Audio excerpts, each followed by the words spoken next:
Trabajo en el Servicio Forestal de Oregón.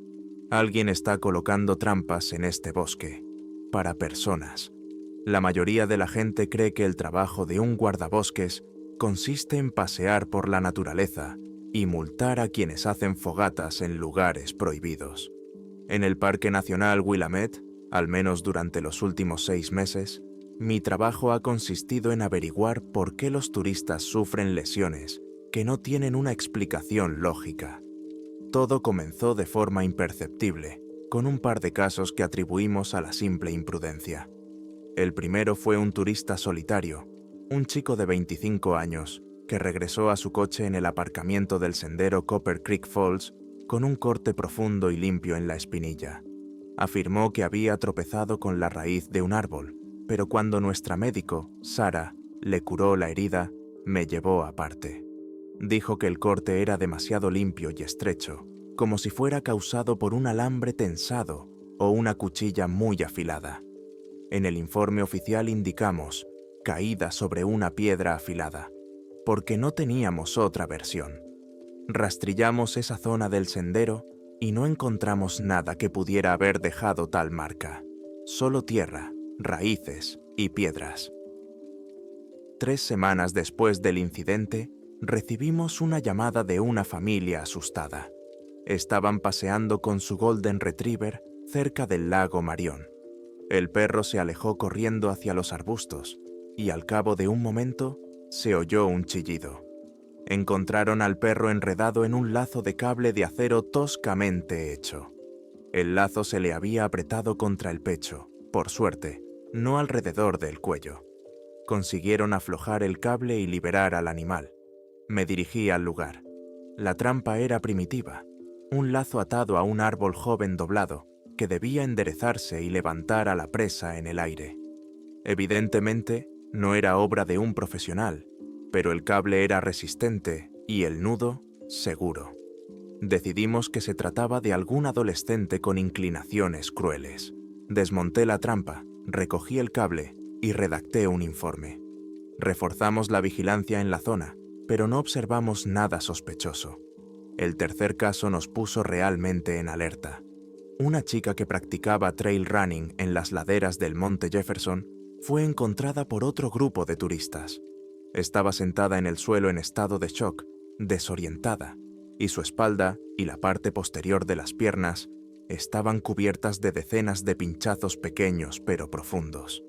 Insistía en que se había desviado del sendero, había corrido a través de la maleza y había caído en unos arbustos espinosos. Pero cuando la llevaron al centro médico, la naturaleza de las heridas suscitó dudas. Las perforaciones eran demasiado simétricas, demasiado uniformes.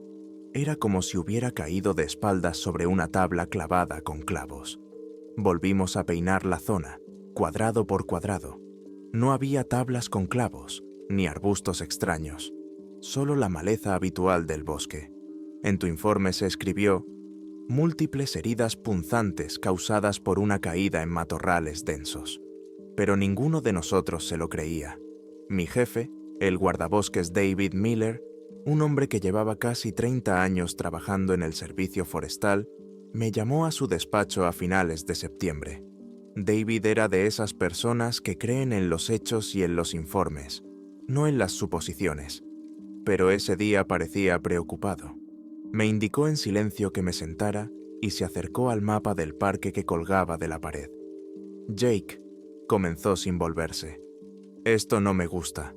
Hay demasiados accidentes en el sector 7. 3 incidentes en 2 meses. Todos siguen el mismo patrón. Lesiones extrañas, ausencia de pruebas. Los informes oficiales están limpios, pero hay algo que no cuadra. Se volvió y me miró directamente a los ojos. Su mirada era intensa. Quiero que hagas una ronda nocturna, fuera de los caminos. Empieza hoy mismo. Quiero saber qué está pasando allí antes de que alguien resulte gravemente herido. Una ronda nocturna fuera de las rutas oficiales no es un procedimiento habitual. Normalmente nos ceñimos a los senderos, especialmente durante la noche. Era una orden directa que subrayaba la gravedad de la situación. David no habría puesto en peligro a un empleado sin una buena razón. Eso significaba que sospechaba algo peor que un simple acto de vandalismo. Pensaba en acciones deliberadas. Por la noche, comencé a prepararme. Revisé mi mochila, botiquín, un juego extra de pilas para la linterna y la linterna frontal, bengalas, multiherramienta, agua y comida. Cogí mi pistola reglamentaria, comprobé que estuviera cargada y la guardé en la funda del cinturón. Era el procedimiento habitual, pero esa noche sentía el peso del arma con más intensidad de lo normal. Comprobé la radio y la sintonicé en nuestra frecuencia. David dijo que estaría en contacto toda la noche.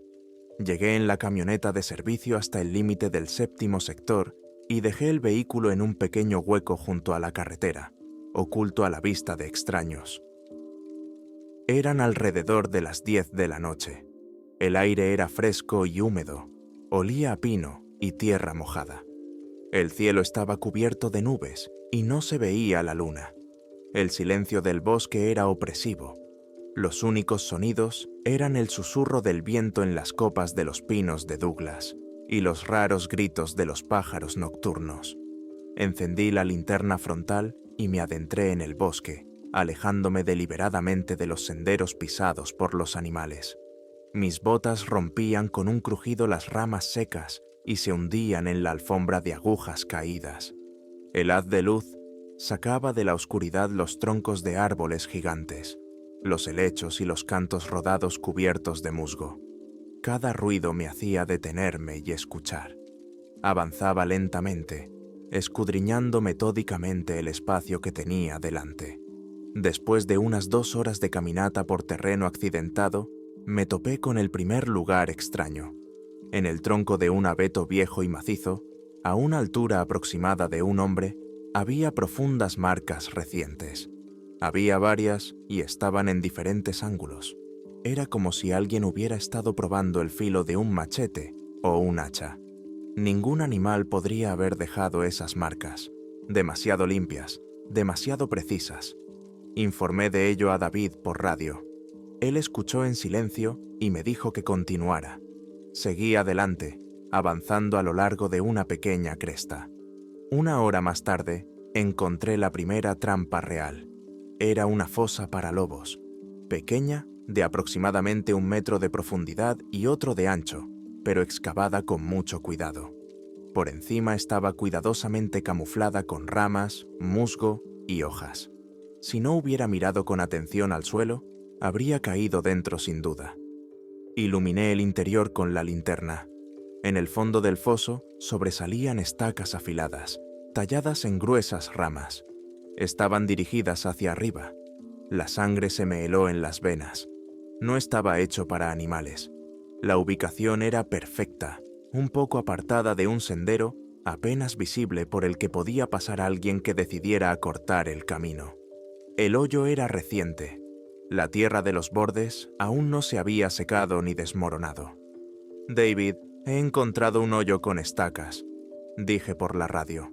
Mi voz sonaba más tranquila de lo que me sentía. Se oyó un crujido en el altavoz y luego la voz de mi jefe. «Entendido, Jake. Ten mucho cuidado. Documenta todo, neutraliza y sigue adelante. Revisa la cresta hasta el final». Fotografié el hoyo con mi teléfono. Luego rompí cuidadosamente las estacas y lo cubrí con piedras grandes y ramas para que nadie se cayera accidentalmente. Me llevó unos 20 minutos. La sensación de inquietud crecía. Ya no era una broma. Era la preparación para un asesinato. Continué mi camino a lo largo de la cresta, ahora moviéndome aún más despacio y con más cuidado. Y empecé a encontrarlos uno tras otro. Lazos de alambre de acero fino pero increíblemente resistente, tensados entre los árboles a la altura del cuello. A la luz de la linterna, eran casi invisibles. Casi tropiezo con uno de ellos. El haz de luz se deslizó accidentalmente hacia arriba y se reflejó en el metal. Me quedé inmóvil a un paso de la trampa. El corazón me latía con fuerza en el pecho. Retrocedí lentamente. Encontré 4 lazos más. Todos estaban colocados a diferentes alturas como si estuvieran calculados para personas de diferentes estaturas. Corté con cuidado cada alambre con mis alicates. Quienquiera que lo hubiera hecho era meticuloso y conocía este bosque como la palma de su mano. Hacia el amanecer, cuando el cielo comenzó a clarear por el este, bajé de la cresta a una pequeña hondonada, oculta a las miradas indiscretas, y allí los vi. En las ramas bajas y gruesas de un viejo roble frondoso colgaban 3 figuras. Se balanceaban lentamente con la suave brisa matinal. Mi primer pensamiento fue que eran personas, pero al acercarme me di cuenta de que eran maniquíes. Estaban toscamente construidos con tablones de madera, envueltos en arpillera y vestidos con ropa vieja. Eran de tamaño real. Uno de los maniquíes vestía una chaqueta de montaña gastada y vaqueros. Otro llevaba un impermeable infantil de color amarillo brillante. Pero el tercero me dejó paralizado. Estaba vestido con los restos del uniforme del Servicio Forestal de Oregón. Una chaqueta verde y pantalones, todo descolorido y roto. Me acerqué a él. El corazón me latía con fuerza en la garganta. En el pecho del maniquí, prendida a la chaqueta, colgaba una placa de plástico estándar de empleado. Estaba descolorida, cubierta de grietas por el tiempo y el clima, pero aún se podía leer la inscripción. Apunté hacia él con la linterna, aunque ya estaba amaneciendo. El nombre en la placa era Mark Henderson. Mark era un guardabosques de nuestra estación. Desapareció sin dejar rastro en este mismo bosque hace 2 años. Las búsquedas no dieron ningún resultado. La versión oficial decía que probablemente se había caído de un acantilado o había sido víctima de animales salvajes. Nunca encontraron su cuerpo. Me quedé allí de pie, mirando ese trozo de plástico clavado en la malla metálica, y sentí cómo el frío de la mañana se colaba bajo la chaqueta. Aquello no estaba bien. Las trampas, los agujeros, los lazos. Eso era una cosa. Era malintencionado, pero impersonal. Pero aquello era un mensaje. Saqué la radio. Mis manos no temblaban, pero apreté el botón con tanta fuerza que se me pusieron blancos los nudillos. David, soy Jake. Estoy en el barranco, a unos 800 metros al este de la cresta. Tienes que ver esto. ¿Qué hay ahí, Jake?, preguntó David con voz tensa por el altavoz. 3 maniquíes, colgados de un árbol. Uno de ellos lleva el uniforme del Servicio Forestal. Hice una pausa. Lleva una placa. Es la placa de Mark Henderson. Se hizo el silencio en la radio durante unos segundos. Solo se oía el crujido de la estática. «No toques nada», dijo David por fin. Su voz se había vuelto dura, oficial. «No toques nada. Asegura el perímetro. Espérame. Voy a reunir al equipo. Estaremos allí en 1 hora y media». «Entendido», respondí y guardé la radio. 1 hora solo en ese lugar se me hizo eterna. No me quedé allí esperando. Empecé a trabajar. Rodeé el claro en un amplio círculo, examinando atentamente el suelo. Buscaba huellas, hierba pisada, ramas rotas, cualquier cosa que pudiera indicar cómo había llegado y se había marchado ese hombre. Pero no había nada. El mantillo del bosque era espeso, formado por agujas y hojas de varios años. Cualquier rastro dejado allí hacía unas horas ya sería invisible. Quienquiera que hubiera sido, sabía lo que hacía. No dejó nada atrás. Hice decenas de fotos con el teléfono, una panorámica del claro, cada maniquí por separado desde diferentes ángulos, la placa de Mark en primer plano, los nudos con los que las cuerdas estaban atadas a las ramas. Todo ese tiempo sentí como si me estuvieran observando. No era una premonición mística, sino una conclusión lógica. El creador de este espantoso teatro podía estar cerca, observando la reacción. Me detuve varias veces y miré lentamente a mi alrededor, pero no vi nada más que árboles y sombras. Al cabo de 1 hora, oí el crujir de las ramas. En el borde del barranco aparecieron 3 personas.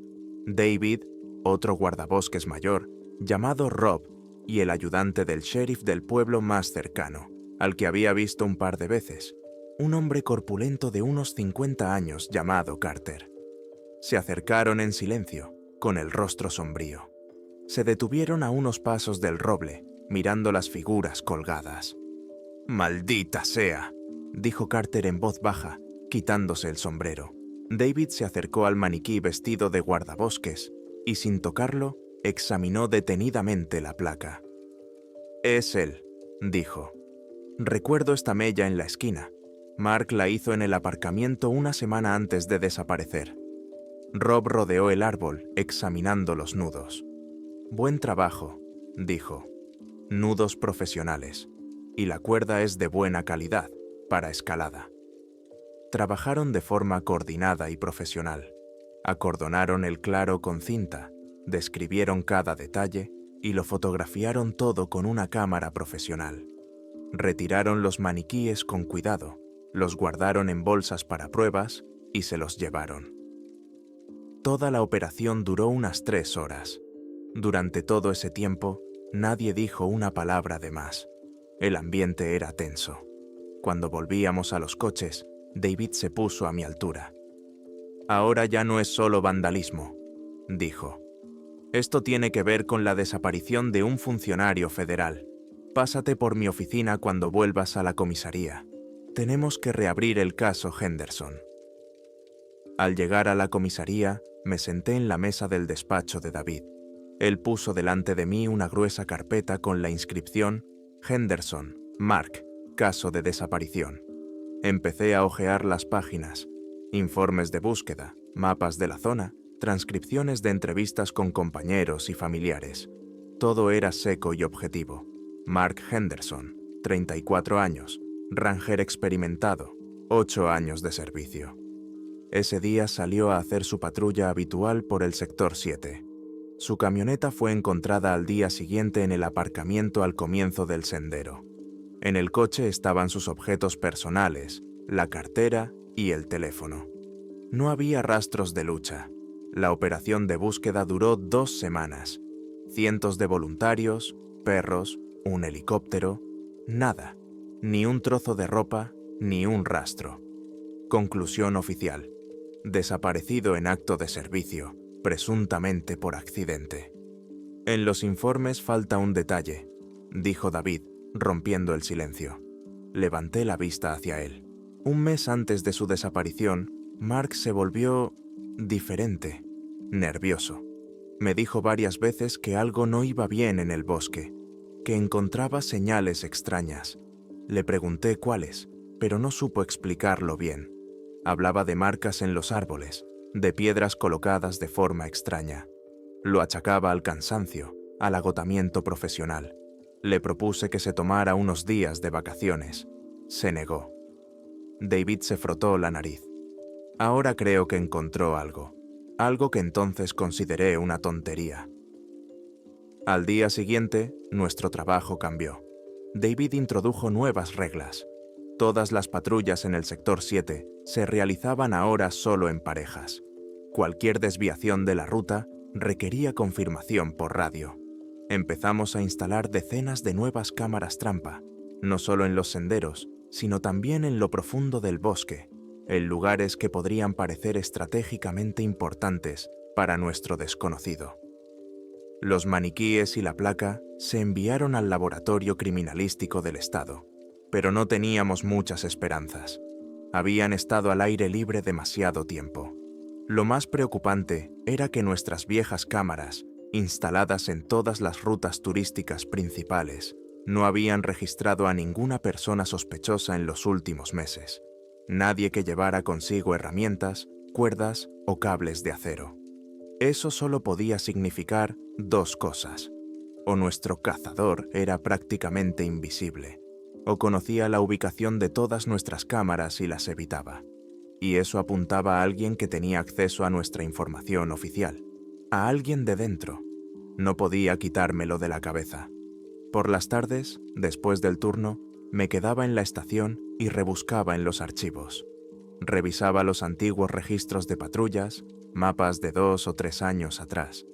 Buscaba alguna pista, algo que pudiera estar relacionado con las últimas semanas de trabajo de Mark Henderson. Sus anotaciones eran, como las de todos nosotros, breves y concisas. Patrullando el sendero A, todo en orden. Inspección del campamento B, no hay irregularidades. Pero en una de sus últimas anotaciones, realizada 3 días antes de su desaparición, encontré algo. Con una letra torpe, decía: he revisado el antiguo sendero de los tramperos cerca del arroyo Obsidiano. La zona muestra signos de actividad reciente. No ha habido contactos. El antiguo sendero de los tramperos no aparecía en ninguno de nuestros mapas actuales. Eran rutas que utilizaban los cazadores y tramperos hace 100 años. La mayoría de ellas estaban cubiertas de maleza y habían desaparecido hacía mucho tiempo. Pero Mark, evidentemente, conocía una de ellas, y allí había encontrado signos de actividad. Decidí que tenía que encontrar ese sendero. No se lo dije a David, solo era una suposición basada en una línea escrita en un viejo diario. No quería dar una falsa alarma. En mi día libre, cogí mi GPS personal y me dirigí al arroyo Obsidian. Utilicé viejos mapas topográficos del archivo y los comparé con el terreno actual. Me llevó casi todo el día. Me abrí paso a través de la espesa maleza, orientándome por los recodos del arroyo y la forma de las colinas. Y la encontré. No era un rastro, sino más bien un indicio.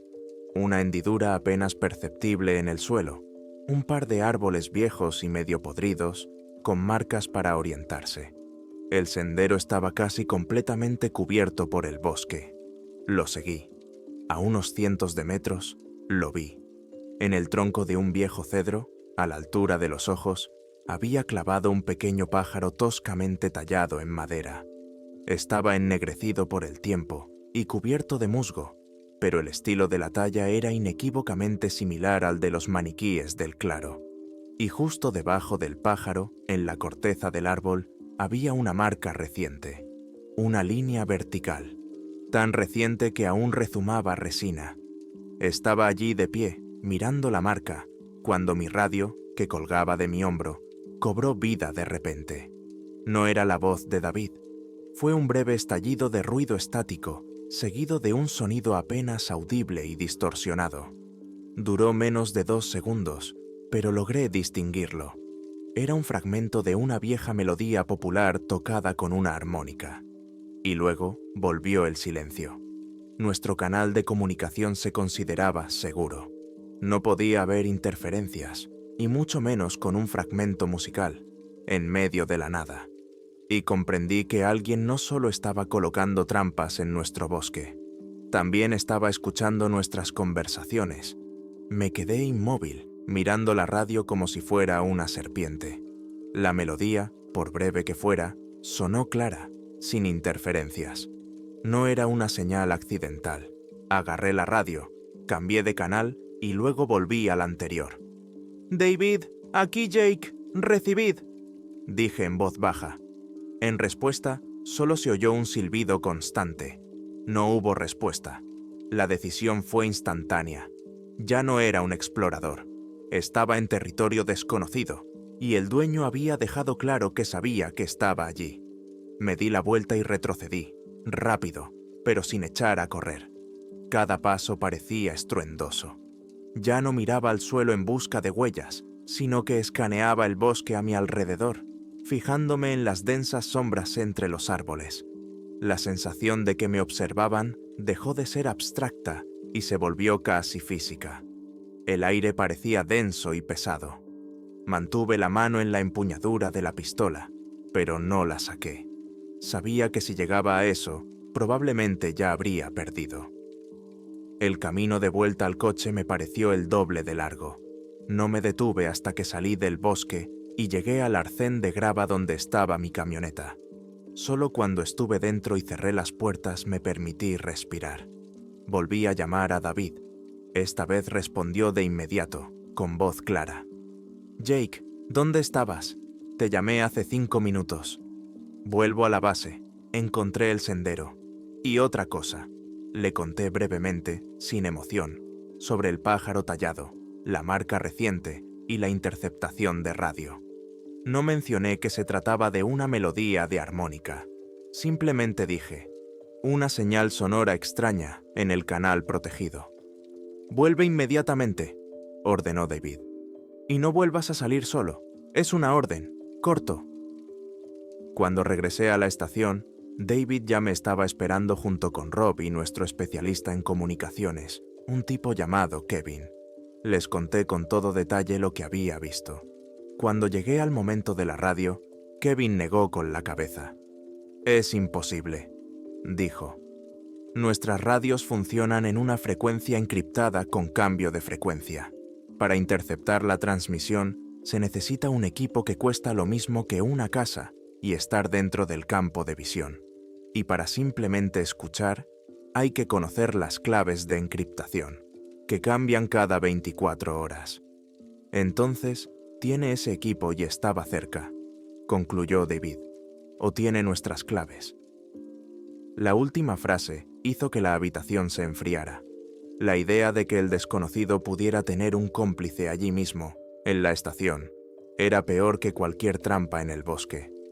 Nos concentramos en lo que teníamos: un viejo sendero, una figura tallada y una marca. ¿Qué significaba esa línea vertical? ¿Una advertencia? ¿Una marca para marcar el territorio? ¿O algo más? Nos sentamos sobre los mapas, tratando de entender la lógica de ese hombre. Todas sus trampas y señales se concentraban en el séptimo sector, la parte más salvaje y menos frecuentada. «Mañana volveréis allí con Rob», decidió David, mirándome.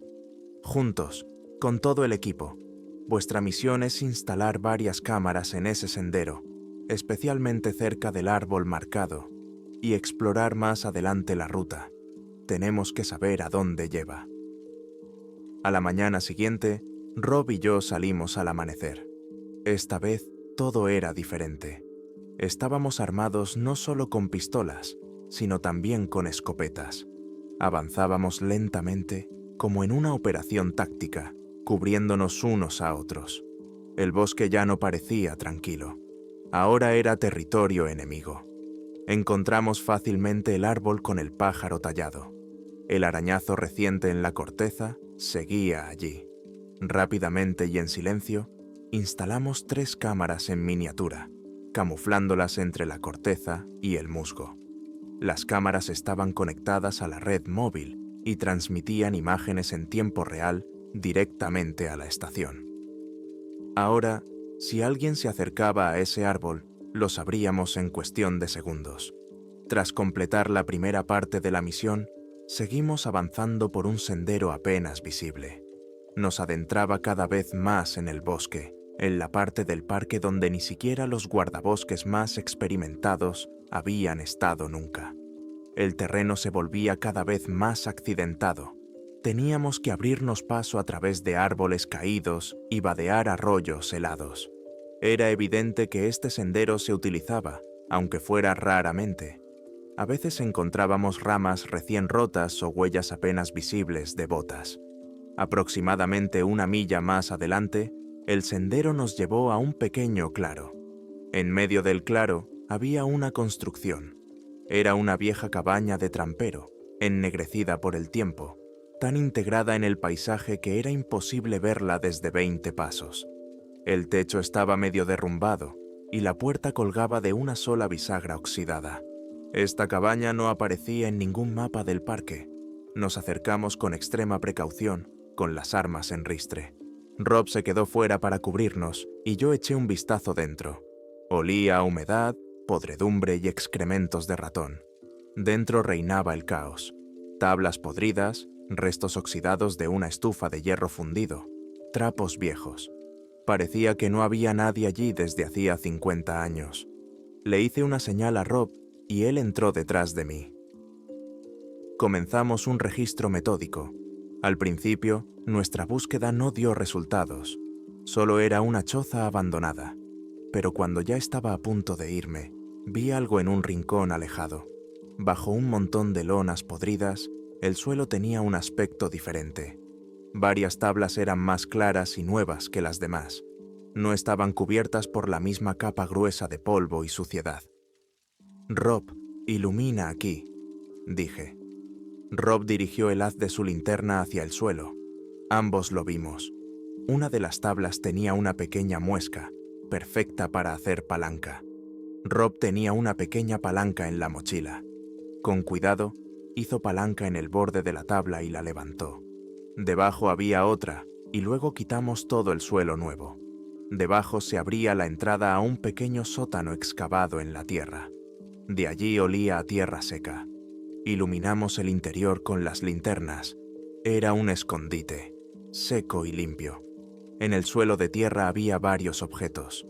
Un par de latas de conservas con etiquetas descoloridas, un viejo cuchillo de caza con la hoja oxidada, y dos objetos que llamaron inmediatamente nuestra atención: un rollo de papeles bien enrollado y atado con una cuerda, y una pequeña libreta con tapa de cuero. Rob se metió en el sótano y me pasó los hallazgos. Primero desdoblé los mapas. Eran mapas caseros, dibujados a mano de nuestro sector, pero tenían marcas que no aparecían en nuestros mapas: fuentes de agua, lugares para refugiarse y, lo más importante, toda una red de senderos abandonados como estos. Luego cogí el cuaderno. La encuadernación de cuero estaba dura y agrietada por el tiempo. Lo abrí. Las primeras páginas estaban escritas con tinta descolorida. Eran anotaciones de un viejo trampero, observaciones meteorológicas, cantidad de caza, precios de las pieles. Las fechas eran de los años 60 del siglo pasado. Pasé las páginas hasta llegar aproximadamente a la mitad. La letra cambió. Las nuevas anotaciones estaban escritas con bolígrafo, con una letra cuidada que me resultaba familiar. Pasé hasta la última anotación. Estaba fechada el 22 de octubre, 2 años atrás, un día antes de que Mark Henderson desapareciera oficialmente. La entrada consistía en una sola frase, letras impresas y cuidadosas que había visto muchas veces en sus informes. Decía: no está construyendo trampas, está construyendo una casa. Rob y yo miramos la última frase del diario y el silencio en la destartalada cabaña se hizo ensordecedor. No está construyendo trampas, está construyendo una casa. Esas palabras, escritas con la letra pulcra de Mark Henderson, lo cambiaban todo. Las trampas, los maniquíes, las señales no eran solo crueldad sin sentido. Eran protección, vigilancia del perímetro. Pero, ¿qué era esa casa? ¿Y para quién? «Tenemos que irnos», dijo Rob, con una voz inusualmente baja. «Ahora mismo». No lo discutimos. Nuestra misión había cambiado en un instante.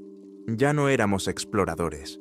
Éramos agentes que habían encontrado pruebas clave en un caso de desaparición que acababa de convertirse en un posible asesinato. Guardamos con cuidado la revista y los mapas en una bolsa impermeable. Llamé a David por radio. «David, soy Jake. Rob y yo estamos de vuelta. Hemos encontrado algo importante, muy importante». «¿Qué es?» «No por radio», respondí. «Solo diré que son cosas que pertenecían a Henderson. Estaremos en la comisaría en 2 horas». Hubo una breve pausa. «Entendido. Os espero», respondió David. Lo había entendido. El camino de vuelta estuvo cargado de tensión. Cada crujido de las ramas nos hacía estremecer. No llevábamos en las mochilas un montón de papeles viejos, sino la clave de un misterio que alguien había ocultado en el bosque durante 2 años. Y ese alguien seguía allí. En la estación, en la oficina de David, cerrada con llave por dentro, colocamos nuestros hallazgos sobre una gran mesa. Solo estábamos Rob, David, el ayudante del sheriff Carter y yo. Primero desplegamos con cuidado los mapas. Estaban dibujados en papel grueso, amarillento por el paso del tiempo. Era el trabajo de toda una vida. En los mapas no solo estaban marcados nuestros caminos oficiales y los puntos de interés, sino también toda una red clandestina de ese bosque. Caminos secretos, fuentes de agua potable, cuevas naturales aptas para esconderse. Todo el 7º sector estaba salpicado de anotaciones y símbolos. Había líneas verticales, como la que había visto, pero también había otras, círculos, cruces, espirales. Significaban diferentes cosas: peligro, agua, refugio. Era el mapa de un reino desconocido. Luego nos pusimos con el diario. Leímos las anotaciones de Mark en orden cronológico. Eran fragmentarias, no las hacía todos los días. Primero escribió sobre cómo se topó por casualidad con esa cabaña. Luego, cómo encontró los viejos mapas del trampero y se dio cuenta de que alguien mantenía esa red en funcionamiento. Describía tus hallazgos: cobertizos ingeniosamente construidos con ramas, pequeñas presas en los arroyos que cambiaban su curso, puestos de observación instalados en las copas de los árboles altos. Al principio, Mark pensó que se había topado con el campamento de algún ermitaño inofensivo o un aficionado a la supervivencia, pero cuanto más avanzaba, más inquietud aparecía en tus notas. Empezaste a comprender la magnitud. No se trataba simplemente de vivir en el bosque. Se trataba de una transformación activa del bosque para satisfacer sus necesidades. Escribiste que sentías que te seguían, que alguien estaba moviendo las marcas que dejabas para ti. El miedo en tus notas iba en aumento. Se dio cuenta de que había invadido un territorio que alguien consideraba suyo y que ese alguien no estaba contento con los invitados. La frase «está construyendo una casa» fue la última revelación de Mark. Comprendió que no se trataba de un refugio. Era un hábitat que su dueño había creado y protegía. Las trampas eran una valla, los maniquíes, espantapájaros. «¿Pero quién es él?», preguntó Rob, hojeando los viejos registros del trampero. «Ese anciano murió hace mucho tiempo. Es alguien que ha estado aquí mucho tiempo», dijo David. «Alguien que conoce este bosque mejor que nosotros. Alguien paciente y hábil». En ese mismo momento, el portátil de David, donde se mostraban las imágenes de las cámaras, emitió un suave pitido, una alerta de movimiento. Una de las cámaras que Rob y tú habíais instalado junto al árbol con el pájaro tallado se había activado. Todos, como si fuera una orden, mirasteis la pantalla.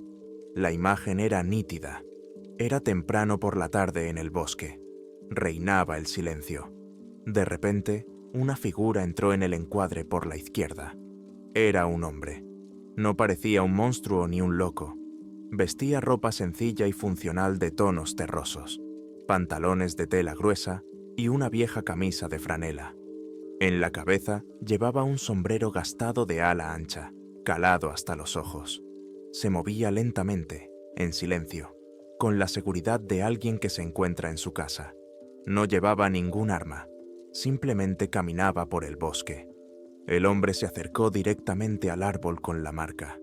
No miró ni una sola vez hacia donde habíamos escondido las cámaras. Solo miraba el tronco, el pájaro tallado y la línea vertical debajo de él. Luego levantó la mano. Llevaba un guante. En la mano sostenía un trozo de piedra afilado, parecido a un cuchillo de sílex. Lentamente, con una precisión casi ritual, trazó una segunda línea vertical junto a la primera. Ahora había 2 marcas en el árbol. Las miró durante un segundo, como evaluando su trabajo.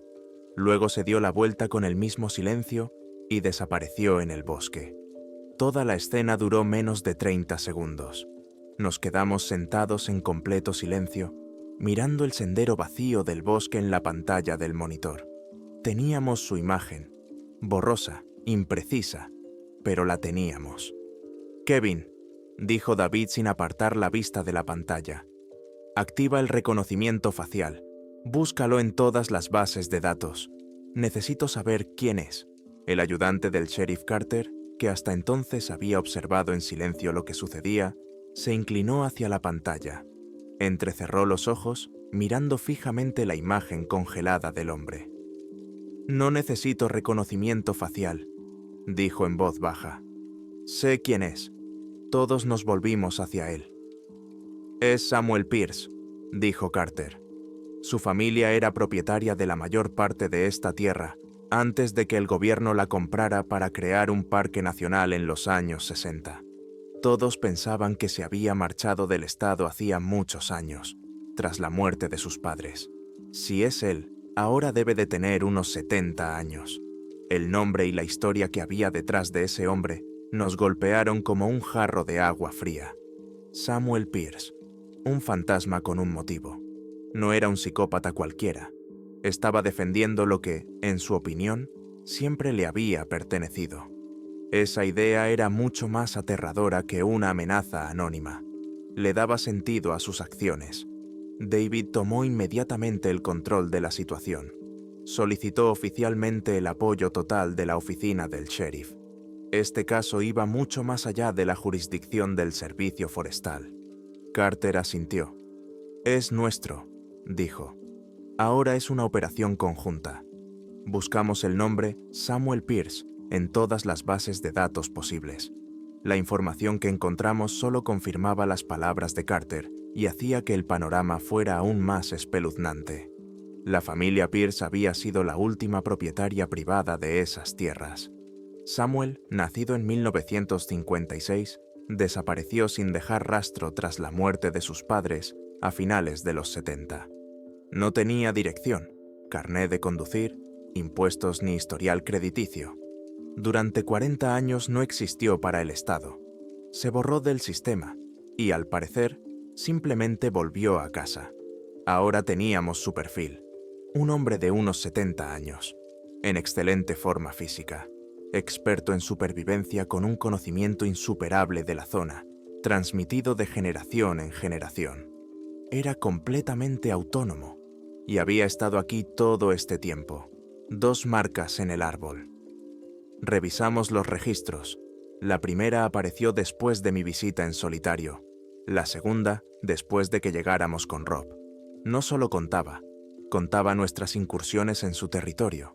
Se planteó la pregunta principal: ¿cómo atrapar a un fantasma en su propio reino? Se descartó una redada a gran escala. Pierce conocía cada piedra, cada arroyo. Nos habría visto a kilómetros de distancia. Sus trampas no estaban colocadas al azar, sino como parte de un sistema defensivo bien pensado. Cualquier ataque directo habría causado víctimas entre nuestra gente. David tomó la única decisión correcta. Actuaríamos con sus propios métodos, en silencio y de forma sigilosa. Nuestra principal ventaja eran sus propios mapas. Ahora conocíamos su red secreta. Podíamos predecir sus rutas y encontrar sus escondites. El plan consistía en no cazarlo, sino envolver su territorio con nuestra propia red de vigilancia. Teníamos que estudiar su rutina, comprender sus hábitos y encontrar la manera de capturarlo sin luchar. Los días siguientes transcurrieron en una actividad intensa, casi silenciosa. Pequeños grupos de 2 o 3 personas, formados por los rangers más experimentados y los ayudantes del sheriff, comenzaron a infiltrarse en el 7º sector. Utilizamos los mapas de Pierce en su contra. Yo dirigía uno de esos grupos. Siguiendo un sinuoso sendero marcado en un viejo mapa, llegamos a un saliente rocoso. El mapa indicaba un refugio. No veíamos nada más que un montón de piedras y matorrales, pero al mirar más de cerca, nos dimos cuenta de que una gran roca era en realidad una puerta ingeniosamente camuflada. Detrás había una pequeña cueva seca.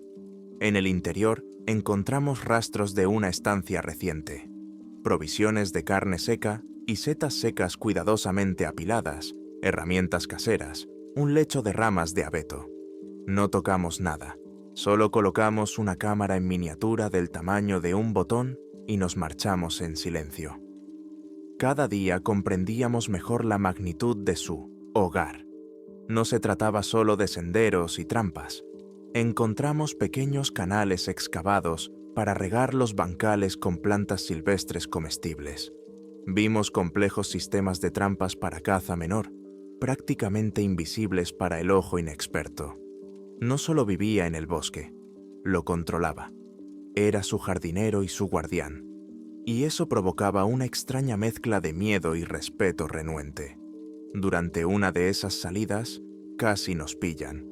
Mi grupo estaba instalando un sensor sísmico junto al arroyo cuando oímos un ruido. Un crujido claro y distintivo de una rama seca muy cerca, más arriba en la ladera. Nos quedamos inmóviles. Todos los músculos se tensaron. Permanecimos sin movernos, tal vez 5 minutos, que parecieron una eternidad. Silencio absoluto. No veíamos a nadie, pero yo sentía físicamente la mirada de alguien sobre mí. Y entonces, desde lejos, se oyó el suave canto de un pájaro. No era una urraca, ni un mirlo, ni ninguna de las aves cuyas voces conocíamos. Era una señal. Estaba allí. Te había visto y te había dejado marchar. ¿Por qué? Abandonamos inmediatamente la operación y nos retiramos.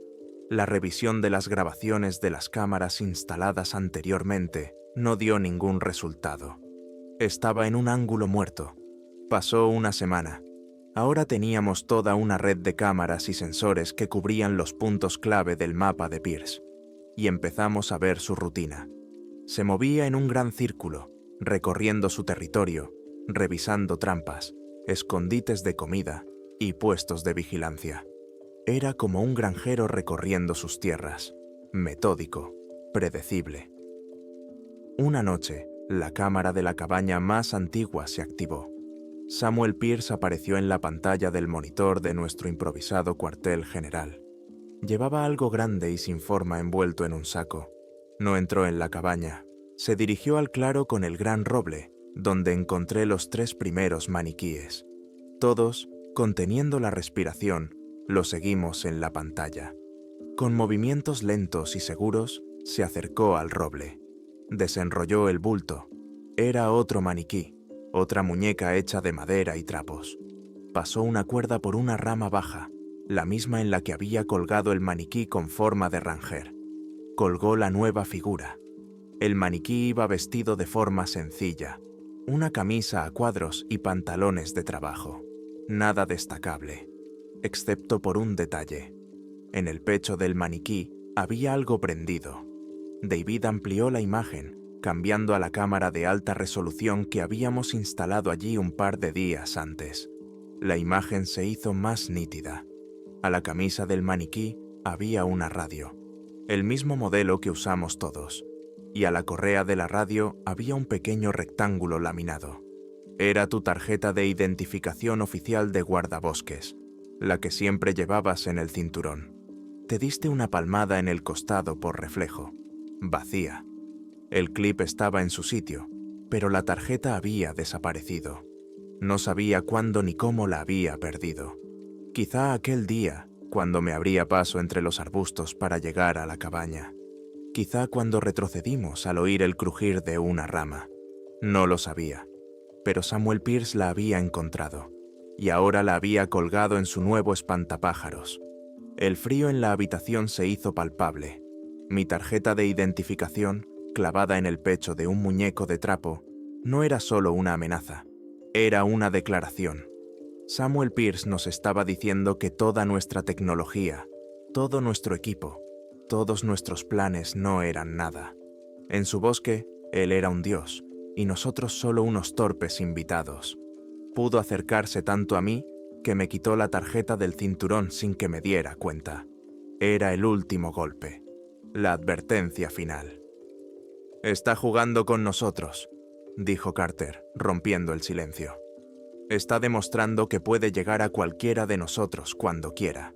David miró en silencio la imagen congelada en el monitor. Su rostro parecía una máscara de granito. «Entonces, el juego ha terminado», dijo. «Tenemos que actuar. Ahora». Ya no podíamos permitirnos esperar más. Teníamos que encontrar su guarida, el corazón de su hogar. Volví a sentarme a la mesa, donde estaban extendidos los mapas de Pierce y el diario de Mark Henderson. Tenía que haber pasado algo por alto.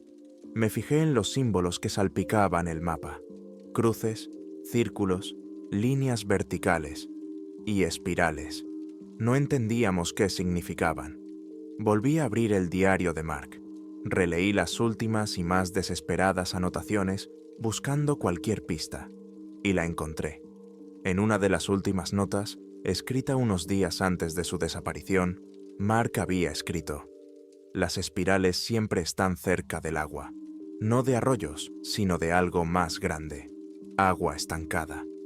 Inmediatamente abrí en el ordenador los mapas satelitales de nuestro sector con la máxima resolución.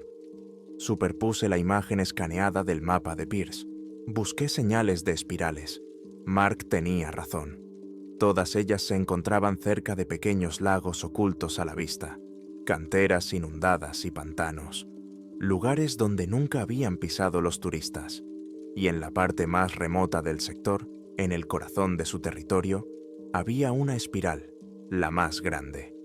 Estaba dibujada justo encima de un pequeño lago sin nombre, encajado en una profunda hondonada. Era eso, su refugio principal, el hogar del que hablaba Mark. Reunimos un grupo de asalto, los mejores.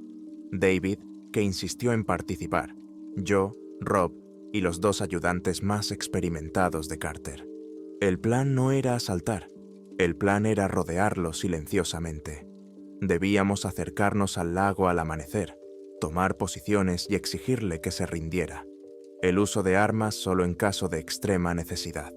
Todos entendíamos que no se trataba de un asesino en serie, sino de un hombre llevado al límite en defensa de su mundo. Salimos por la noche. Avanzábamos en completo silencio, utilizando dispositivos de visión nocturna, por uno de los senderos secretos de Pierce. El mundo se redujo a un círculo verdoso de luz en el que se veían las espaldas de los compañeros que iban delante. No hablábamos, solo nos comunicábamos con gestos. 1 hora antes del amanecer, llegamos al borde de la cuenca. Ante nosotros, abajo, se extendía el lago. Era como una cuenca rodeada por 3 lados por paredes rocosas escarpadas, una fortaleza natural, y en un pequeño península que se adentraba en las aguas oscuras, lo vimos. No era una cabaña, era algo increíble, una casa larga y achaparrada, construida con troncos enteros, que encajaba perfectamente en el paisaje. Su techo estaba vivo, cubierto por una gruesa capa de musgo y hierba, que casi se fundía con la ladera de la colina. Desde lejos era imposible verlo. De una pequeña chimenea hecha con piedras del río, salía un fino hilo de humo. Estaba allí. Nos dispersamos y tomamos posiciones en el perímetro del valle. Nos tumbamos y esperamos a que amaneciera. Cuando el cielo comenzó a clarear por el este, tiñendo de gris las copas de los árboles, David cogió la radio. La sintonizó en un canal universal abierto que podía sintonizar cualquier receptor en los alrededores. Samuel Pierce, dijo su voz, amplificada por el altavoz, resonando con eco sobre el lago. Habla el Servicio Forestal de los Estados Unidos. Estás rodeado. No queremos hacerte daño. Sal con las manos en alto. La respuesta fue el silencio. Solo se oía el susurro del viento entre los árboles. Una columna de humo seguía elevándose hacia el cielo matutino. Esperamos. Pasaron 10 minutos, 20, nada. Los nervios estaban a flor de piel. Y entonces se abrió la puerta de la casa. Pero no fue Pierce quien apareció en el umbral. Una mujer salió de la casa. Era pequeña, delgada, vestía un sencillo vestido de lana. Su largo cabello canoso estaba trenzado. Parecía muy vieja y frágil, pero se mantenía erguida. Recorrió con la mirada las laderas de la hondonada, determinando con precisión vuestra posición. No había miedo en su mirada. Luego, detrás de ella, apareció él, Samuel Pierce. Tenía el mismo aspecto que en la grabación de la cámara. No llevaba ningún arma en las manos. Sostenía con cuidado, como si fuera el tesoro más preciado, una pequeña caja de madera. Pasó junto a la mujer y se dirigió lentamente hacia la orilla. No miró en nuestra dirección, solo miraba al lago. Yo estaba tumbado en mi posición, observándolo con los prismáticos. Desvié la mirada hacia la mujer, que seguía de pie en la puerta de la casa, y en ese momento lo comprendí todo. En la pared de nuestra oficina en la comisaría hay una foto vieja y descolorida. Fue tomada el día de la inauguración del Parque Nacional en los años 60. En ella, la familia Pierce estrecha la mano de un funcionario, entregándole simbólicamente sus tierras. Había visto esa foto cientos de veces. Reconocía a la mujer. Era la hermana menor de Samuel, Evelyn Pierce. Según los documentos oficiales, había muerto de neumonía hacía casi 50 años.